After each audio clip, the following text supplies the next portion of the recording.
Vetëm ky rast, pas secili rast kur janë format e ngacmimit merret me prioritet prej prokurorisë themelore në Prishtinë dhe synohet që të trajtohet sa më shpejt në mënyrë që të shkojë në gjykatë dhe më pas edhe personi të ballafaqohet me drejtsinë dhe të merr dënimin për veprën penale. Besoj edhe në këtë rast edhe në raste tjera, e shpresoj mos të kemë shumë kësi raste, që të ngritet vedia dhe të kemë sa më pak kësi raste, prokuroria do të punojë njëjtë dhe do të kryej hetimet sa më shpejt në mënyrë që të ngrit një akt akuzë dhe më pas edhe në gjykatë personat që kryjnë kësi vepra penale të marrin dënimin, edhe me një edhe me duke shpresuar se do të ngritet vedia që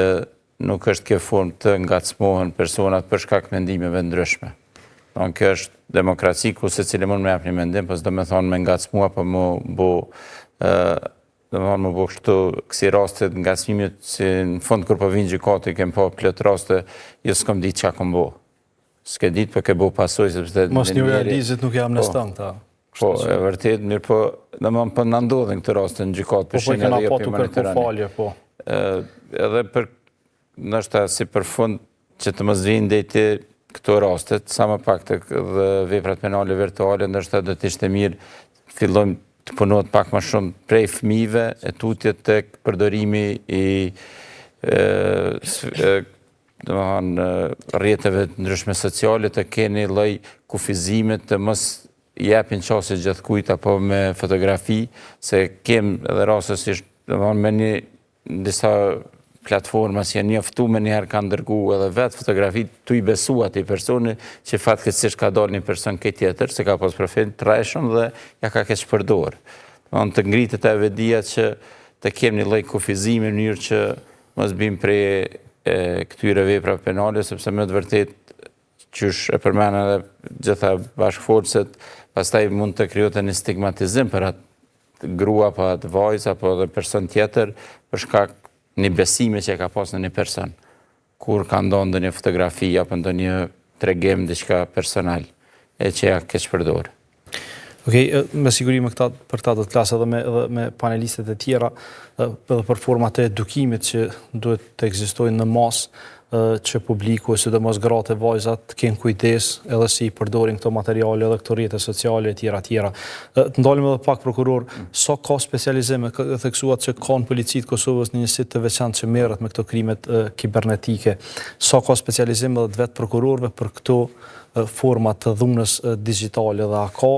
mekanizëm institucional që i koordinon krejt këto agjensi si policinë, prokurorin, por edhe agjensi tjera mbrojtëse për me vepru e me reagu në mënyrë sa ma efikase në këto raste kur ndodhin. Profilizimi i prokurorëve është si plan, ka fillu mirë, po ka stagnu. Prishtinë kem njësitin për krime ekonomike si i specializum, si njësit i specializum janë të caktuar nga kryeprokurori disa koordinator për llojet veprave, mirë pa i vetëm i koordinon punë të shikon, nuk është të bëhet me profilizim, në kuptohet që edhe një prokuror apo dy prokurorë të varet prej nevojave të kenë një orit edhe më të thella teknike, ndoshta të kuptojnë këtë lloj vepra në mënyrë që me ditë dhe qysh më qas për me trajtu, fatkeqësisht ky profilizim ende nuk është bërë, e di se në plane, por nuk është realizuar ende. Mirë po shihet si nevojë është e kohës që të bëhet një lloj riorganizimi i tillë dhe profilizim edhe i gjyqtarëve, i prokurorëve, po dhe një bashkëpunim apo një lloj mekanizmi ku do të jenë të gjithë me polici, me institucione tjera që luftojnë kundër sulmeve kibernetike të jenë të përbashkëta, të kenë disa takime të ndajnë informatat mes vete, në mënyrë që të bëjmë parandalimin. Se për mund kësi raste shumë më mirë dhe të ishte të kemë parandalim, sepse të kemë akt akuzat ngritura. Sepse shihet si dami që shbohet, që nuk ka dam në ashta si dikush e kupton dam vetëm kur dikush lëndohet fizikisht, po dami shpirtëror është shumë i lartë. Faleminderit shumë, zonja Mehmeti, a mund të përdoret vetë teknologjia për mi parandalu këto raste të dhunës digjitale, apo nështë duhet punohet edhe në forma tjera që të ketë një edukim, atë që e thash pra që të shihet se si mund të përdoren këto mundësi që janë për të komunikuar, edhe për të informuar, edhe për të ndarë mesazhe të cilat mund të hakmerën në një të ardhme? Do të me qenë krejt bashk. Nëse shohim krejt diskutimin që o bosa, dhe shohim në mes të fjalëve që na vetë se i përmendëm edhe besoj pajtohemi, e para është teknologjia që mundësi që na teknologjia duhet me ditë me i përdor. Përmendje dhe Arita që shka forma që po bëhen dhuna digjitale përmes teknologjisë, ka forma edhe për luftimin e saj përmes teknologjisë. Thjesht duhet me ditë me përdor platformat e ndryshme që janë për me i verifiku përmbajtjet. Për shembull, hibridi vazhdimisht publikon edhe artikuj cilët vedisojnë qytetarët dhe i ndihmojnë qytetarëve për me kuptu se qësh munden me kontrolu një imazh, një fotografi ose një video, nëse është përmbajtje manipulume ose e rreme, dhe më thonë ekzistojnë aplikacione, ekzistojnë platforma në cilën ti mundesh me vendos fotografin të azame dhe me të tregu origjinën e fotografisë edhe shë është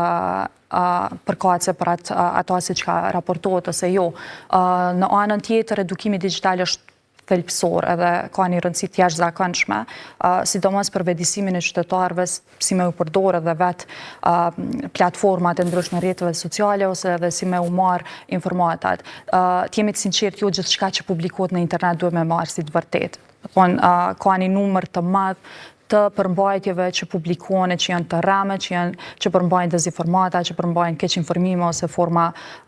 të ndryshme. Edhe në këtë rast, që ka jemi të bo si hibrid tash një kohë, është që po publikojmë, po realizojmë video vedisuse edhe edukuse, cilat na jemi të i njoftu qytetarët me rreziqet e ndryshme të përdorimit të internetit, veçanërisht të fëmijët. Edhe gjatë analizës tonë të shikimit të video, po e shohim që është një numër shumë i madh, përqindja më e madhe janë gratë cilat janë të i marë këto përmbajtje cilat po i postojnë edukuse dhe vedisuse, po edhe të i shpërnda në për grupet të ndryshme që numri më i madh është i grave, për shkak që po e shohin edhe rrezikun potencial që mundet me qenë veçanërisht të fëmijët. Na e dim që fëmijët janë e ardhmja, kështu që nëse tash nuk merremi me mbrojtjen e tyre edhe ndaj kësaj forme të dhunës, rrezikojmë që me pas edhe pasoja halama të mëdha në të ardhmen. Po edukimi digital është kyç në luftimin e kësaj dukurie, po në anën tjetër edhe institucione, puna institucioneve. Ajo që ka përmendur në fillim qëndron shumë në aspektin që jo thjesht me u luftu përmes ndoshta dënimeve ose përmes ngritjes së akuzave, po pse jo me i parandalu. Thonë institucionet duhet me punu përveç rregullimit të një kuadri ligjor që ndihmon në luftimin e kësaj dukurie dhunës digjitale, po edhe me ndihmu në parandalimin e ushtrimit të kësaj dhune, për arsye se momentin që na punojmë para se me u rrit